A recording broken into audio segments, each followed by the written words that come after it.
I reached this next position against a very, very talented young player named Teodoro. It was played in the Enhanced International in the Marshall Chess Club in 1992. I was black, it was my move. This is pretty simple. If you've studied the other bishop endings, you have a sense for how to win a position where you have a superior bishop against an inferior bishop, or when you have bishops but you're up a pawn or two. In this game, I want you to just find the solution, black to move, to win in the easiest way. You have an outside passed a-pawn, you have two bishops against a bishop and knight. Good advantages. What should you do?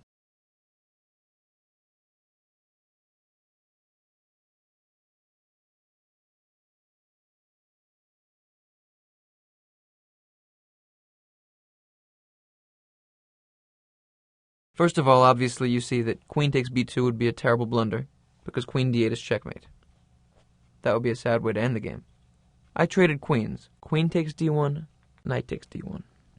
The more you study the endgame, the more you'll just know.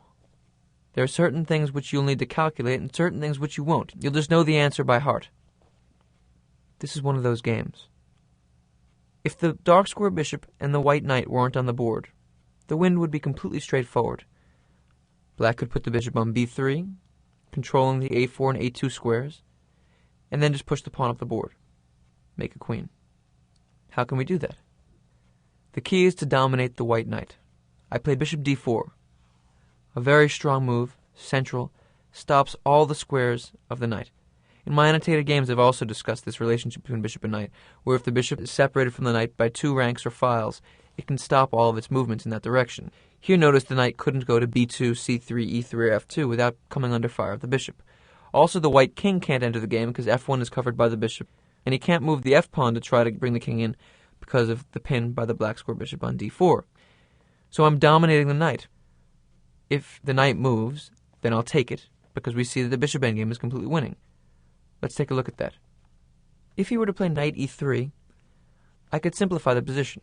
Bishop takes e3, f takes e3. Now usually you don't want to just give up the advantage of 2 bishops, but here it's a forced win. And now I would just play a5. He would have to stop that pawn's advancing by playing bishop c2. Then I could play bishop b5 to prepare a4. Then he brings the king. King f2. I play a4, king e1. He's not in the square yet, but he can get there. After a3, he plays bishop b3. Now I can't get to the a2 square, but what I can do is attack his kingside pawns and force a trade of bishops. Bishop c6 attacks the g2 pawn. My aim, of course, is to maneuver my dark square bishop to the e6 square, lining up with his. If his king can't help, then the bishop either has to trade or move out of the way, and I push with a2. If his king is close enough, though, he could play bishop takes e6, f takes e6, and then play king c3 to b3 and take the pawn. By playing bishop c6, I make this impossible. If he were to defend the pawn with the king with king f2, then bishop d7, followed by bishop e6, wins because the king is too far away.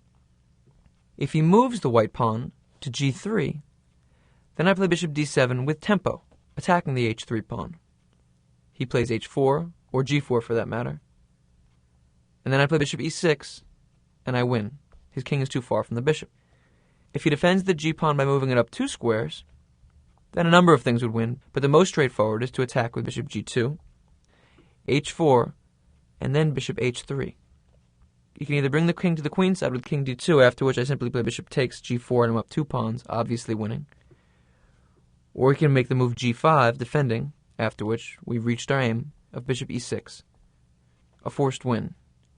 Just so that we understand, if he were to play king d2, bishop takes g4, king c3, the win is straightforward. I play bishop e6, offer the trade. Obviously he can't accept it because I'm up a pawn on the king side as well.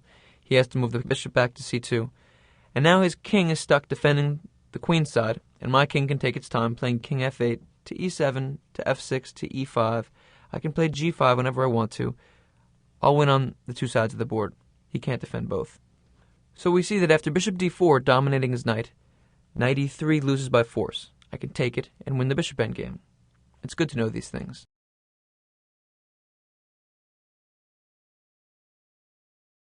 He tried to stop my a-pawn by playing bishop c2, after which I just maintained my bind, played a5. He blockaded with bishop a4, and now his bishop is relegated to passivity, blockading my a-pawn. His knight is dominated by my dark square bishop, His king can't come into the game because of my pin on the f2 pawn and my control of the f1 square. He's totally tied down, and all that's left is to bring the king. King f8. I'm sure you know my next moves. My plan is king e7, to d6, to c5, to b4, kicking out his bishop, pushing my pawn. There's nothing he can do. If he tries to activate his king, with, for instance, g3, king e7, king g2, king d6, king f3, I can stop everything with f5, and the king has nowhere to go. The e4 square is covered, the e3 square is covered, the e2 square is covered. My king comes in, king c5 to b4. We already know that after knight e3, that trade is winning for me. It's all over.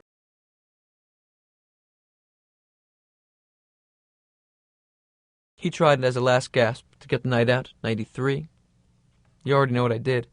Bishop takes e3, f takes e3, king e7, king f2, king d6. He played e4, king c5, king e3, king b4, king d4. His final idea was to try to do something which wouldn't even work. If king takes a4, he wanted to play king takes c4. We know, of course, that after king a3, king c3, a4, eventually he will run out of moves and he'll have to give up that bind. But there's no reason to get into that. I played the simple move bishop b3, and he had to resign. If he trades bishops, then he can't stop my a-pawn, and if he moves his bishop, I simply play a4, a3, and a2.